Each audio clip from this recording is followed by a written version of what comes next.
জানিস ভাই, জানিস আমাকে বস এই মাসের এমপ্লয়ি অফ দ্য মান্থ এর সার্টিফিকেট দেবে বলেছে। তোকে তো আমি বন্ধু ভাবতাম, কিন্তু আমার সাফল্যে তুই একটুও খুশি হসনি? হ্যাঁ ঠিক আছে, কিন্তু পাচ্ছিসটা কি? শুধুমাত্র তো কাগজের টুকরো, একটা সার্টিফিকেট মাত্র। শুধু সার্টিফিকেটের কথা নয় রে, কিন্তু ভাব যে বস তো আমাদের অ্যাচিভমেন্টগুলোকে সাপোর্ট করছে, আমাদেরকে আরো উৎসাহিত করছে কাজ করার জন্য। তোর বাড়িতে রেনোভেশনের কাজ চলছে তাই না? হ্যাঁ চলছে তো। তুই বরং একটা কাজ করিস, যারা তোদের বাড়িতে রেনোভেশনের কাজ করছে তাদের কাজ শেষ হয়ে যাওয়ার পরে তাদেরকে বলবি আপনাদের কাজ খুব ভালো হয়েছে বলে একটা লাড্ডু খাইয়ে তাদেরকে ফেরত পাঠিয়ে দিবি।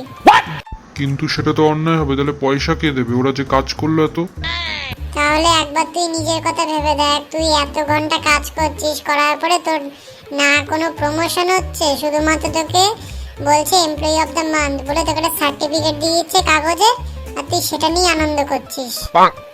এইভাবে তো আমি ভেবে দেখিনি, সত্যি তো তাই।